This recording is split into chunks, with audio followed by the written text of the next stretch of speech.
পাছিঘাটত খাদ্য আৰু পুষ্টি সুৰক্ষা নিশ্চিত কৰাৰ লগতে পাহাৰীয়া কৃষকৰ আয় বৃদ্ধিৰ লক্ষ্যৰে সম্ভাৱনাময় শস্য খেতিৰ ওপৰত গুৰুত্ব আৰোপ কৰি এক ৰাজ্যিক পৰ্যায়ৰ ছেমিনাৰ কাম ৱৰ্কশ্বপ অনুষ্ঠিত কৰা হয়। Exploring potential crops for food and nutritional security among hill farmers of Arunachal Pradesh শীৰ্ষক এই কাৰ্যসূচী college of horticulture and forestry পাছিঘাটৰ উদ্যোগত আৰু ICAR NBPGR নতুন দিল্লী AICRN অন পটেনচিয়েল ক্ৰপছৰ সহযোগিতাত আয়োজন কৰা হয়। तभी इसका फायदा होगा। तो उसके लिए जो सरकार की तरफ से या एग्रीकल्चर कॉलेज है या हॉर्टिकल्चर कॉलेज है, उनकी तरफ से जो बीच बीच में किसानों का मेले लगते हैं, उस मेले में किसानों को बुलाकर एक झलक दिखाई जाती है कि कॉलेज में या विश्वविद्यालय में किस प्रकार का काम हो रहा है। কাৰ্যসূচীত উপস্থিত CHF পাছিঘাটৰ ডিন ডক্টৰ এল ৱাংছে সম্ভাৱনাময় শস্য পাপৰৰ জৰিয়তে পুষ্টি সুৰক্ষাৰ জলবায়ু সহনশীল পাহাৰীয়া কৃষি ব্যৱস্থা গঢ়ি তোলাৰ প্ৰয়োজনীয়তাৰ ওপৰত গুৰুত্ব আৰোপ কৰে। অনুষ্ঠানৰ উদ্দেশ্য ব্যাখ্যা কৰে মুখ্য আয়োজন সচিব প্ৰফেচৰ পি দেৱনাথে। ICAR NBPGR নতুন দিল্লী মুখ্য বিজ্ঞানী ডক্টৰ সুশীল পাণ্ডে পাপৰৰ স্বাস্থ্যগত উপকাৰিতা আৰু দ্বিতীয় ৰাষ্ট্ৰীয় জিন বেংকৰ গুৰুত্ব সন্দৰ্ভত আলোচনা কৰে। AICRN অন পটেনচিয়েল ক্ৰপছৰ নডেল অফিচাৰ ডক্টৰ SK যাদৱে সম্ভাৱনাময় শস্য বিকাশ আৰু কৃষকৰ আয় বৃদ্ধি কৰাৰ বিশাল সম্ভাৱনাৰ কথা উল্লেখ কৰে। অনুষ্ঠানত উপস্থিত থাকি অৰুণাচল প্ৰদেশ বিজেপিৰ উপসভাপতি ডংগলি লিৱাংগে কয় যে ৰাজ্য চৰকাৰে কৃষকৰ আয় বৃদ্ধিৰ লক্ষ্যৰে একাধিক পদক্ষেপ গ্ৰহণ কৰিছে। এই ৰাজ্যিক পৰ্যায়ৰ কাৰ্যসূচীত অৰুণাচল প্ৰদেশৰ 11খন গাঁৱৰ মুঠ 206গৰাকী কৃষকে অংশগ্ৰহণ কৰিছে। आज का प्रोग्राम एक्चुअली ये है कि as a dean of horticulture college हम लोग का मेन पर्पस ये था कि हम लोग को अरुणाचल में पोटेंशियल क्रॉप्स बहुत सारा है, तो हमको सबसे पहले ये मालूम होना है कि पोटेंशियल क्रॉप क्या है।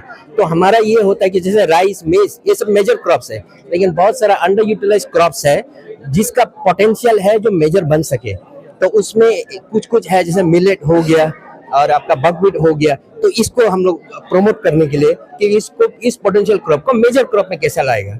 अब वजह क्या है लाने के लिए कि ये बकव्हीट जो है इतना इंटरेस्टिंग क्रॉप है कि from the nutritional point of view अगर आप देखेगा तो ग्लूटेन फ्री है, ग्लाइसेमिक इंडेक्स कम है और प्रोटीन रिच है। तो हमारा अरुणाचल के इंटीरियर विलेजेस में अगर जाएगा तो न्यूट्रिशनल प्रॉब्लम्स बहुत है बच्चों में। और ये क्रॉप ऐसा है कि ये क्रॉप को अगर आप लगाएगा उसको ना पानी चाहिए ना फर्टिलाइजर चाहिए, आप ऐसे क्लाइमेट रेजिलिएंट क्रॉप है, ऐसे ही आ जाता है। तो इतना इजीली ये ग्रो हो सकता है। तो ये अगर इजीली ग्रो हो सकता है तो बस्ती में भी अंदर में लगा के बच्चा का न्यूट्रिशनल प्रॉब्लम जो है वो सॉल्व होगा। एक तो ये हो गया। दूसरा ये है कि लगाने के लिए तो बहुत आसान है, हम आपको बोल दिया है। अब इसको आगे प्रमोट कैसे करना है और फायदा क्या है। अभी क्या है कि आजकल देखेंगे कि बहुत सारा शहर में डायबिटीज का प्रॉब्लम है, हाई प्रेशर, ऐसा बहुत सारा प्रॉब्लम होता है। तो ये इस क्रॉप का देखा है कि ये सब के लिए इस क्रॉप में मेडिसिनल वैल्यूज भी है, जिसको डायबिटीज आदमी खा सकता है, प्रेशर वाला आदमी इसको अच्छा से खा सकता है, और ग्लूटेन फ्री है, तो ग्लूटेन का बहुत बड़ा प्रॉब्लम है। तो इतना एडवांटेज है इस क्रॉप में। और सबसे इम्पोर्टेंट थिंग हम ये बोलना चाहता है कि अगर अरुणाचल का फार्मर ये अडॉप्ट करेगा तो ये एक तो हम ऑर्गेनिक बोलेगा और दूसरा है ये सुपर फूड में आ जाएगा। तो सुपर फूड में आने से क्या होगा, हम यहाँ से एक्सपोर्ट कर सकते हैं। और जितना भी एडवांस कंट्रीज का आदमी है ये आजकल ढूंढता है कि अरे ये क्रॉप कहाँ मिलेगा, ये इसको खाना है, ये बहुत हेल्दी है, हम लोग को मिलता नहीं है। तो ये अरुणाचल के लिए एक अच्छा पोटेंशियल क्रॉप है जो हम इसको सुपर फ्रूट करके मार्केट कर सकता है, और ये फार्मर का इकोनॉमिक जो है वो भी हाई होगा, लिवलीहुड इम्प्रूवमेंट होगा। मैं डॉक्टर सतीश कुमार यादव, प्रधान वैज्ञानिक, राष्ट्रीय पादप आनुवंशिकी संसाधन ब्यूरो NBPGR नई दिल्ली से हूँ। ये जो आज का जो कार्यक्रम हुआ है ये विशेषतः पहाड़ी क्षेत्रों के लिए जो पौष्टिकता से भरपूर फसलें हैं उनकी अवेयरनेस जनरेशन प्रोग्राम है। मतलब कि किसानों को पता लगे कि उनके इलाके में कौन सी फसलें हैं जिनमें बहुत अधिक पौष्टिकता है। जैसे फाफर एक फसल है, वो फाफर अपने आप में पौष्टिकता का खजाना है, जिसमें प्रोटीन, लाइसिन, ट्रिप्टोफैन, ये 3 केमिकल बहुतायत से पाए जाते हैं, जिसमें जिंक है, लौह तत्व है, मैग्नीज है। तो अकेले गेहूं की रोटी खाने से ढेर सारी बीमारियां हमारे शरीर में आ जाती हैं। तो हमें अपने खाने को, अपने फूड हैबिट्स को डाइवर्सिफाई करना होगा। मतलब अपने खाने में थोड़ी थोड़ी चीज़ें बहुत सारी इंक्लूड करनी होंगी, जिससे कि हम एक ही फसल पर निर्भर ना रहें।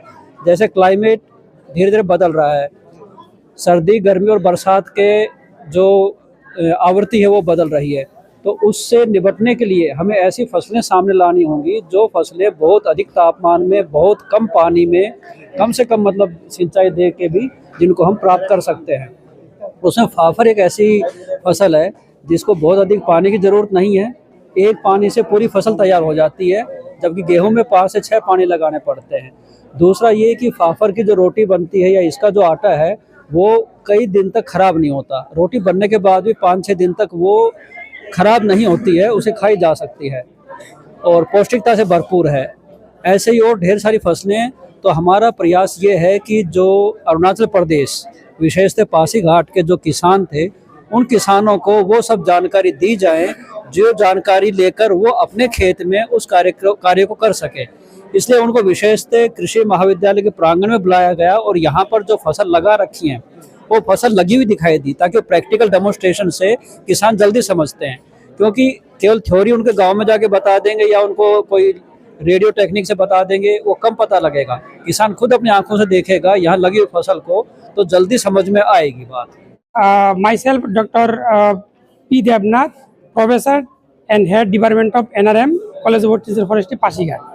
ये जो प्रोग्राम टुडे आज हुआ, ये प्रोग्राम में हमारा एक प्रोजेक्ट है EICRP एंड पोटेंशियल क्रॉप, उसका अंडर में एक कंपोनेंट रहता है NH कंपोनेंट।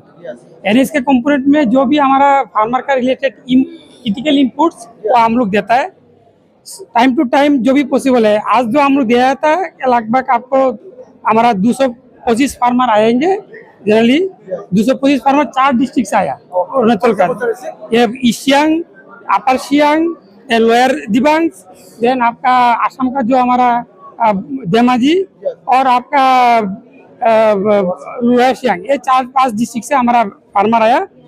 ये फार्मर को हम लोग जो इस सीट को रखने के लिए फाफर को सीट को रखने की जब वो लोग उखाड़ने के बाद नेक्स्ट ईयर आप उसको सोइंग करता है तो उन लोग के पास ज्यादा कुछ नहीं होता है, तो उसको रखने के लिए ठीक ठाक हम लोग सीड स्टोरेज बिन देता है।